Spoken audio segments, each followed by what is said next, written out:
For 2 seconds, Bumpy Johnson and Malcolm X locked eyes across a crowded room. No words, no movement, just two men who understood each other completely. It was February 21st, 1965, Audubon Ballroom. Thomas Hagen was standing up, shotgun emerging from under his coat. 400 people had no idea what was about to happen. But Bumpy knew. He was 10 feet behind Hagen, gun already in his hand, finger on the trigger.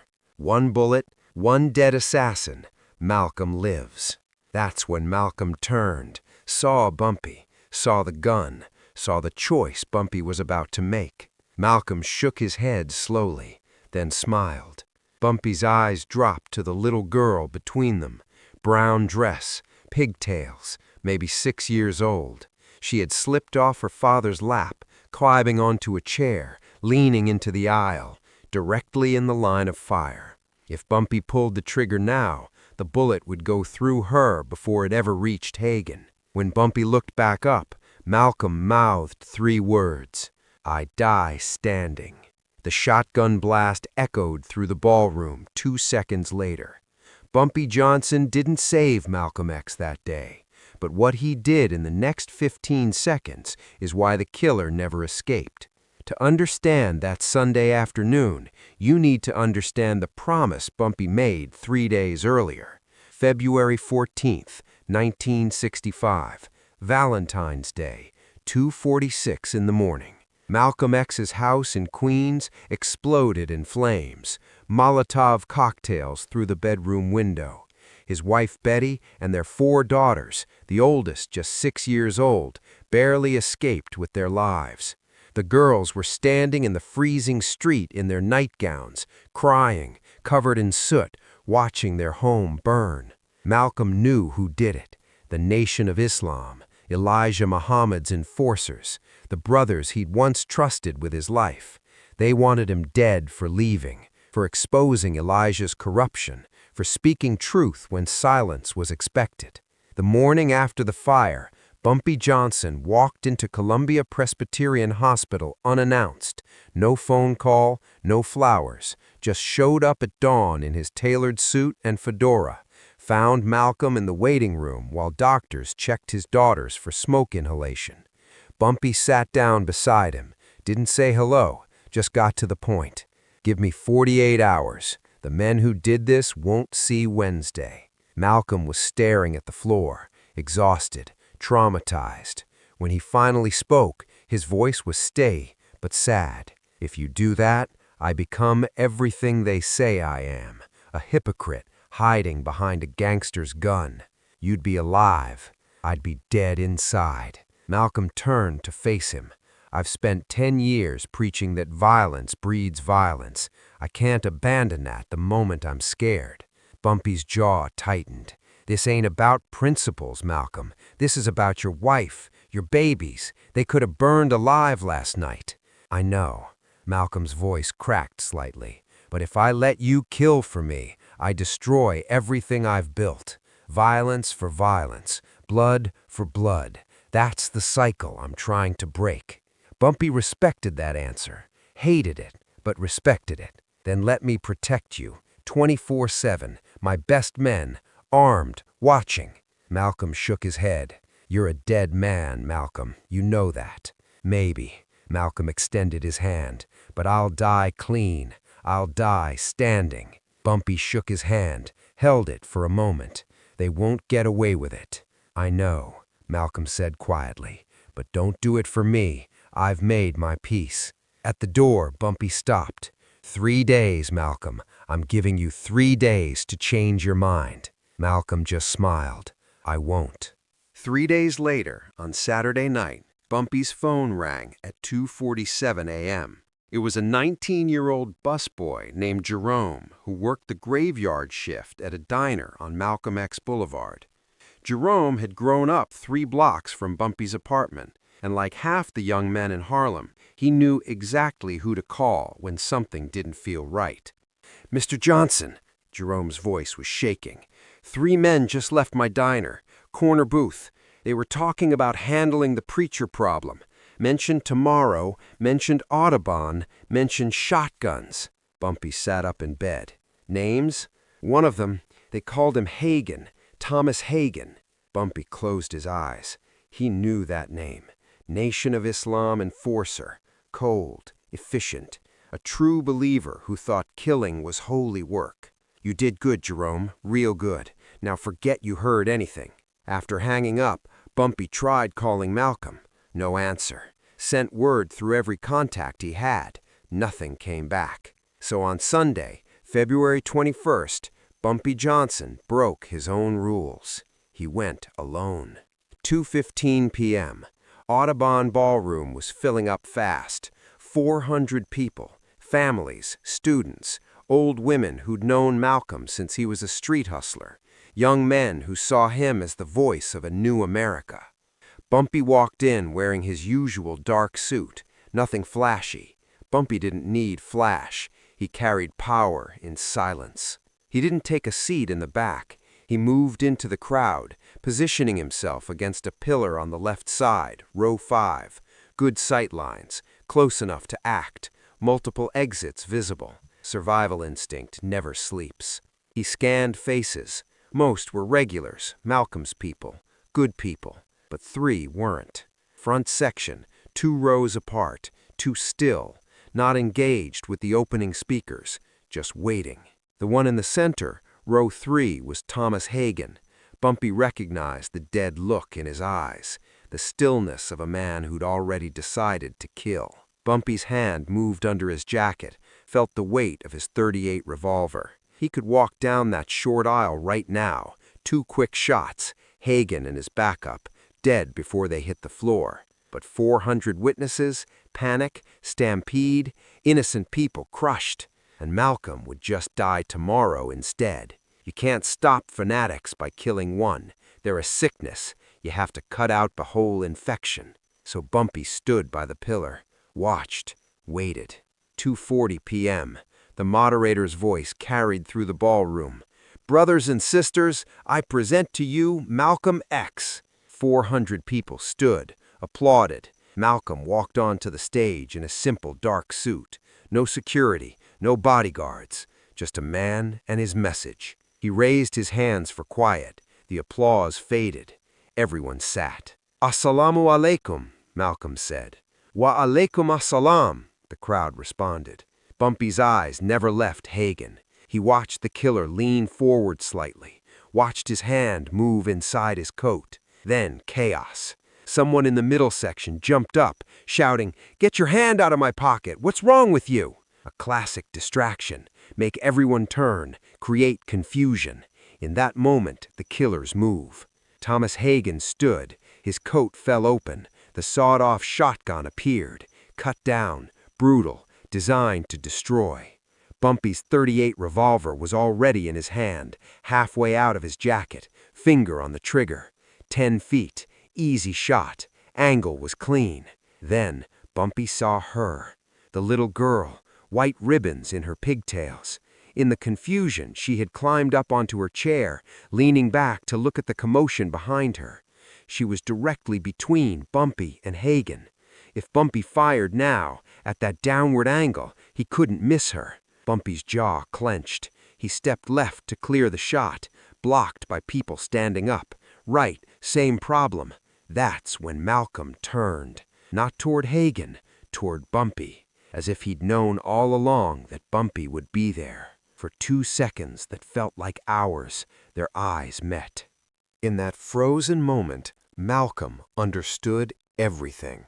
He saw the gun in Bumpy's hand. He saw the desperation in his friend's face, the calculation, the impossible mathematics of violence.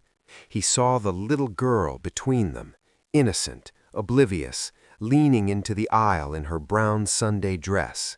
Malcolm knew Bumpy could pull that trigger, knew the bullet would tear through that child before it ever reached Hagen, knew Bumpy was silently asking him a question that no man should ever have to answer.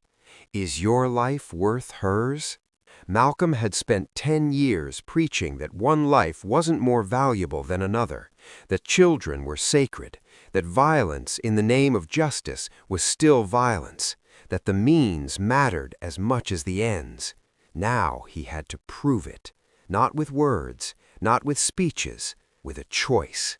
So Malcolm gave Bumpy the only answer a man of principle could give. He shook his head slowly, deliberately.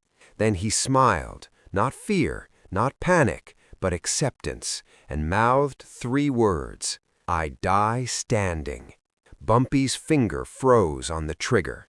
The man standing in front of Bumpy shifted suddenly, blocking the view entirely. Bumpy shoved forward, trying to see. Boom! The shotgun blast was deafening.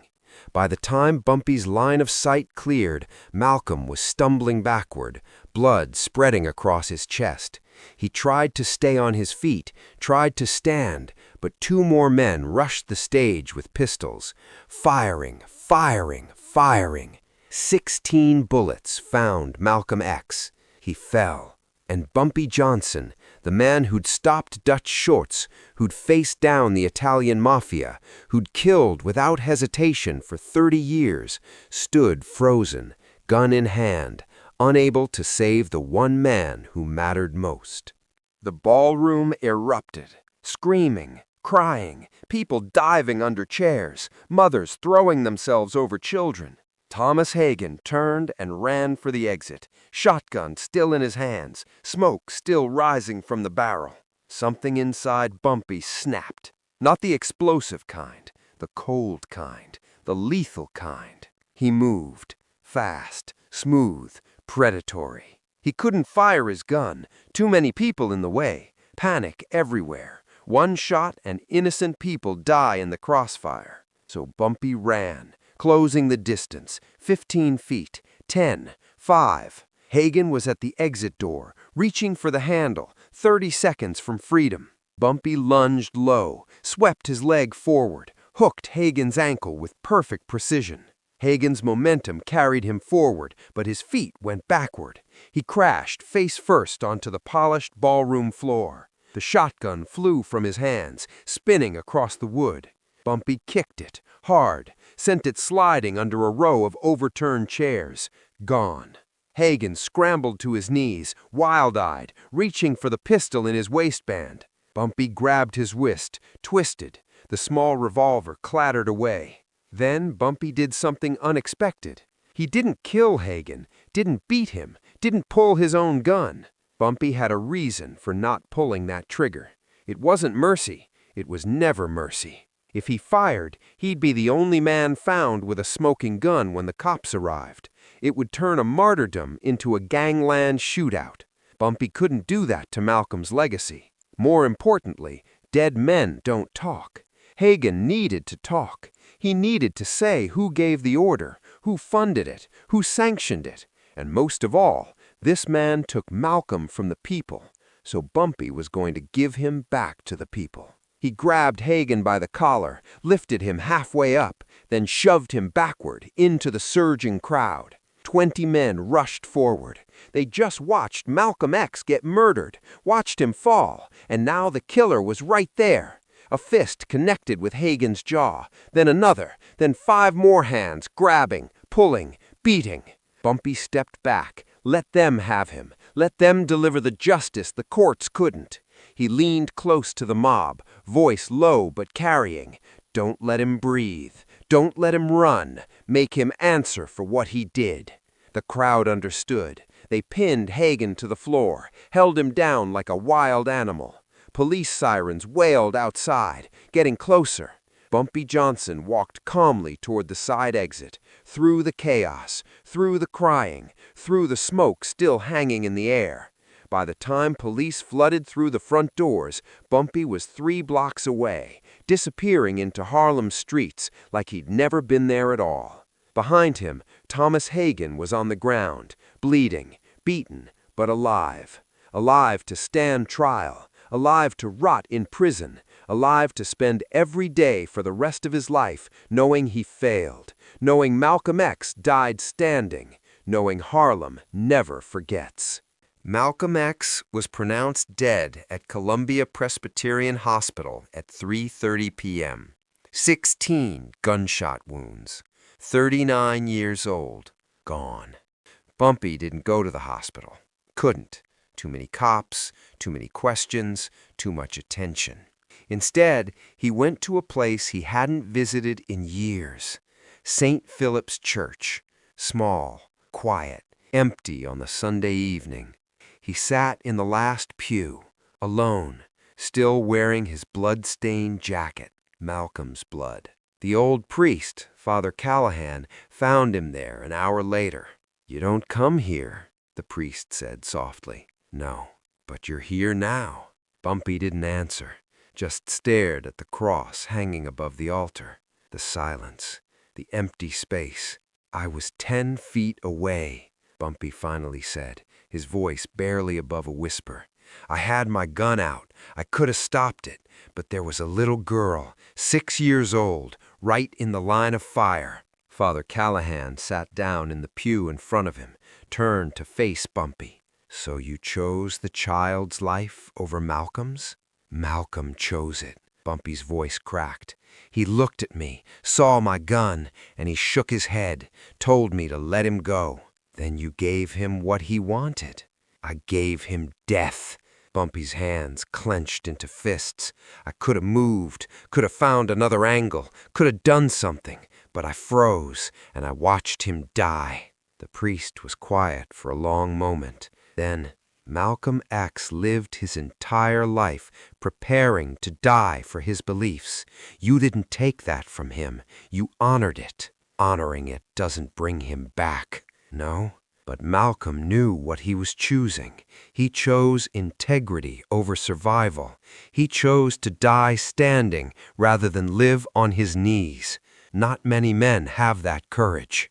Bumpy stood up, buttoned his jacket over the bloodstains. "Hagen's alive. The crowd beat him, but he'll live to stand trial." "And the others?" Bumpy's expression went cold. There were 3 shooters. Hagen's in custody. The other 2 ran. "Will they escape?" "No." Bumpy's voice was ice. "They won't." Father Callahan understood. "Vengeance won't heal this wound." "Maybe not." Bumpy turned toward the door. "But it's all I have left to give him." Malcolm X's funeral was held on February 27th at Faith Temple Church of God in Christ. 3,000 people packed inside. Thousands more lined the streets of Harlem. Bumpy Johnson stood in the back, not with dignitaries, not with family, just against the wall, watching. Betty Shabazz, Malcolm's widow, saw him. Their eyes met across the crowded church. She nodded once, small, sad, acknowledging. She knew Bumpy had been there. She knew he'd tried. She knew Thomas Hagen was in custody because Bumpy made sure he couldn't run. After the service, Bumpy walked alone to Ferncliff Cemetery, where Malcolm would be buried. He stood at the edge of the open grave, looking down at the casket. From his pocket, he pulled out something small, his straight razor, the one he'd carried for 30 years, the one that made men in Harlem cross the street when they saw him coming, the symbol of his power, his survival, his code. He placed it gently on the coffin lid. "You died standing," Bumpy said quietly, "just like you wanted. But the men who killed you, they're gonna die scared. That's my promise." And Bumpy Johnson kept that promise. Within 6 months, the other 2 shooters, the ones who'd escaped that day, were found. Not by police, by Harlem, by Bumpy's network. They never stood trial. They just disappeared. The history books don't mention that part. The history books say Thomas Hagen was convicted and the other 2 escaped justice. But ask anyone who lived in Harlem in 1965, they'll tell you different. Bumpy Johnson died in 1968, 3 years after Malcolm. Heart attack at Wells Restaurant in Harlem. No violence, no shootout, just an old warrior's heart finally given out. At his funeral, someone asked one of Bumpy's oldest friends, what was Bumpy's greatest moment? The friend thought for a long time, then said, February 21st, 1965, when he sat in that ballroom with his gun drawn and respected Malcolm's choice, even though it killed him inside. That's when Bumpy proved he wasn't just a gangster, he was a man of honor. Bumpy Johnson had killed for money, for power, for respect, for survival. But on that Sunday afternoon, he chose not to kill, chose to honor a friend's wish, chose to let Malcolm X die standing, with dignity, on his own terms. That's not in the history books, but it should be, because sometimes the hardest thing a man with a gun can do is not pull the trigger. Sometimes the bravest thing a killer can do is let someone die. Malcolm X died standing, and Bumpy Johnson made sure the world remembered that. If this story of honor, sacrifice, and impossible choices moved you, hit that subscribe button and smash that like. Share this with someone who needs to understand what real strength looks like. Drop a comment. Would you have pulled the trigger? And don't forget to ring that notification bell for more untold stories from the streets that made history.